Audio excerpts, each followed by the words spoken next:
Hi viewers, here is the problem regarding 2-stack PDA.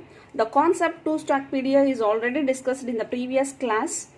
So, it is a given language L is equal to A power n, B power n, C power n, where n is greater than or equal to 1, which means n value starts from 1, 2, 3 and so on. So, now for this language you have to construct 2-stack PDA. We all know 2-stack PDA is also similar to push-down automata.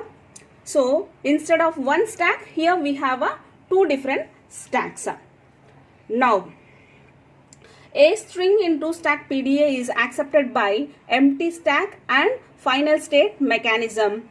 Let us see the string accepted by the given language L is equal to. See, n value is starting from 1. The set of strings in the language are A, B, C, AA, BB, CC. So, here n number of A's followed by n number of B's followed by n number of C's.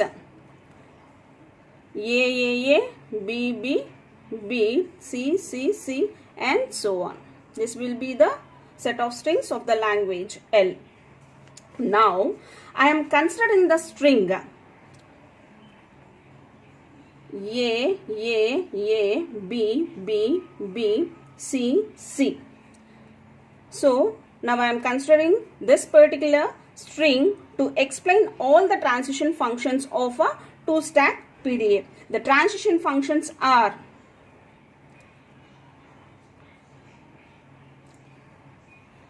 see. So, for every push-down automata, we are going to construct, there is a logic. Now, you know from this language, n number of A's is equals to n number of B's is equals to n number of C's. Equal number of A's, B's and C we have. Now, so what to do with this string first? We have two stacks. So, now let us analyze. So, n number of A's. So, whenever A occurs, Z1 and Z2 are the two tuples. Z1 is the bottom symbol of stack 1. Z2 is the stack bottom symbol of this stack 2. Now, whenever A occurs, so you have to push all the A occurrences to stack 1. After completion of A occurrence, so whenever B occurs, so the top of the element of stack 1 is A. When B occurs, you have to pop the element in stack 1 and push B into stack 2. It will be continued until B occurrences. Once C occurred, you have to pop B's from the stack 2. This is the logic of the PDA. Now, see the procedure, how I am going to construct the PDA. See, the first character or the first symbol I am going to start. Here is the stack 1 and stack 2. The bottom symbol of stack 1 is Z1. The bottom symbol of stack 2 is Z2. When A occurred, I am pushing this element A to stack 1. See the transition function simultaneously. So, I am starting from Q0. So, input symbol is A. So, input symbol is A. So, at first A occurred. At first the stack 1 top symbol is Z1. Stack 2 top symbol is Z2. Which derives, so which derives Q1 comma. So, when A occurs, it should be pushed into the stack 1. So, see, A is pushed into the stack 1. A, Z1, Z2. Now, second character. If A is the top element. Now, here A is the top element. So, stack 1 top element is A. Again, A occurs. You have to push this second symbol A to the stack 1. So, see the transition function. So, now we are in Q1. Input symbol is A. Top of the stack is A. So, stack 2 top symbol is Z2, which derives So within that particular state Q1, I am pushing the A into the stack 1 and stack 2 should be Z2. So if top of the element is A, again A occurs, I am pushing that element to the stack 1. Next again. Now this A will become the top here. Now see again the third symbol in this is A. A is the top, again A occurs. What to do? Again you have to push A into the stack 1. See, we are in Q1, A is the input, top of the stack 1 is A and top of the stack 2 is Z2, which derives with the same state. I am pushing again. So Z2 will be the stack 2 element. See, now the third symbol is pushing into the stack. Here the top becomes this way. See in this. Now this one is the top symbol. See, so A's are completed. Now B occurred. Whenever B occurred, the stack 1 top symbol is A. Now you have to perform two operations. You have to pop stack 1 top element and push B into stack 2. Now see, transition function. Now I am in Q1.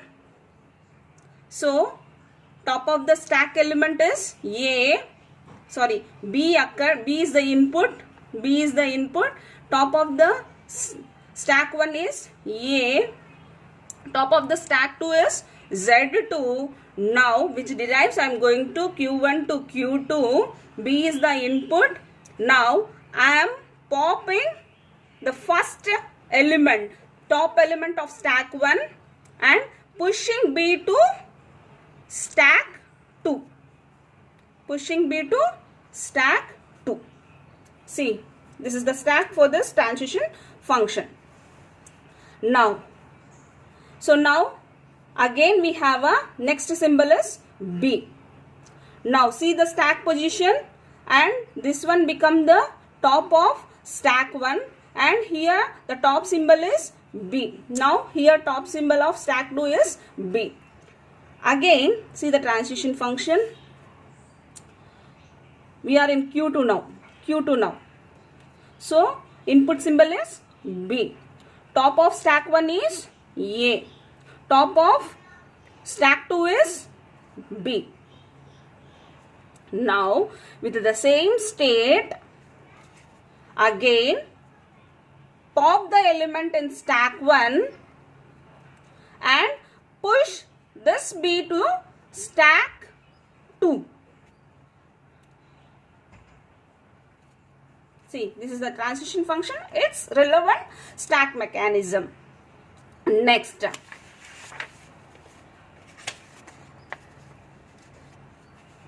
again B occurred. Now this one be the top. This one be the top element, and here now we are in which state? See, now we are which state? Q2 state. So with Q2, input symbol is B. Top of stack 1 is A. Top of stack 2 is B. So again you have to perform with the same state. Pop the element in stack 1. Push B into the stack 2. And after completion of A occurrences, now C encountered or C occurred. Now the stack 1 top symbol is Z1. Stack 2 top symbol is top symbol is B. For this condition, you have to pop the element of stack 2. Pop the top symbol of stack 2. See, so now I am in a Q2 state, input is C. So here the top symbol of stack 1 is Z1. So top of this stack 2 is B, which gives, I am going to another state with this. So now Z1 remains same and popping the element in a stack 2. See, this is the mechanical diagram of a stack mechanism. Again, I am in state Q3. Now, again C occurred. So, here the input symbol is C.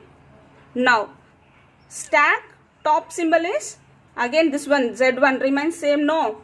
So, top symbol is Z1. Here, stack 2 top symbol is B. Here, top symbol is B, which derives with the same state. Z1 remains same in the stack 1 and I am popping the element in stack 2. So, this will be, B will be popped.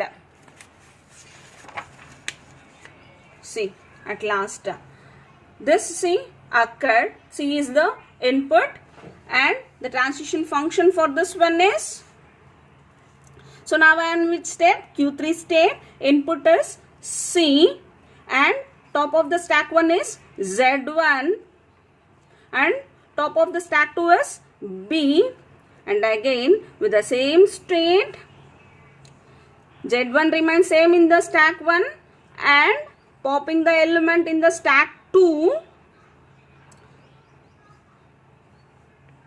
See, popping the element in stack 2.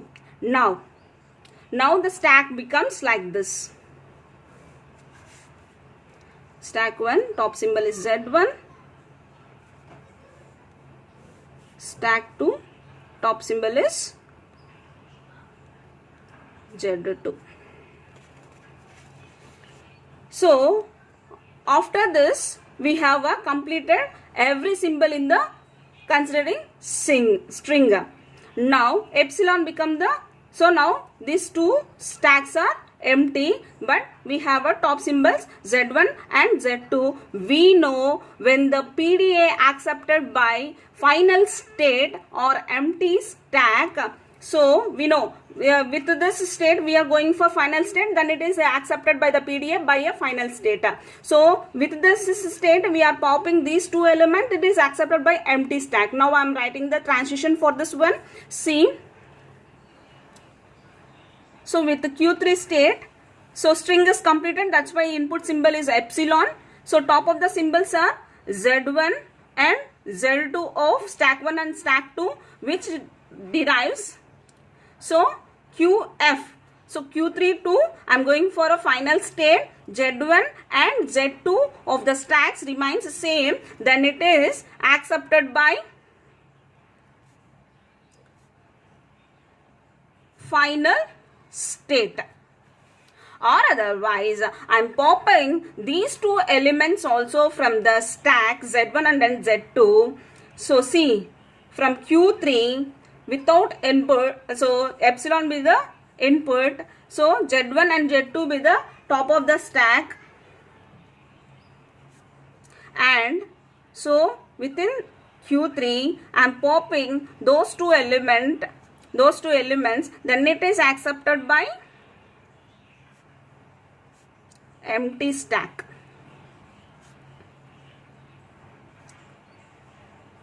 Empty stack. With this, the problem is completed. So, we know a two stack PDA is similar to push down automata, and two stacks are attached to this push down or two stack PDA, and these two stacks will work independently, and this two stack PDA is deterministic and which accepts all context free languages, we know very well. So, with this topic, all the concepts in the push down automata is completed. In the next class, I will start Turing machines. Thank you. Thanks for watching. For more updates on flat classes, subscribe my Rajni Tutorials YouTube channel.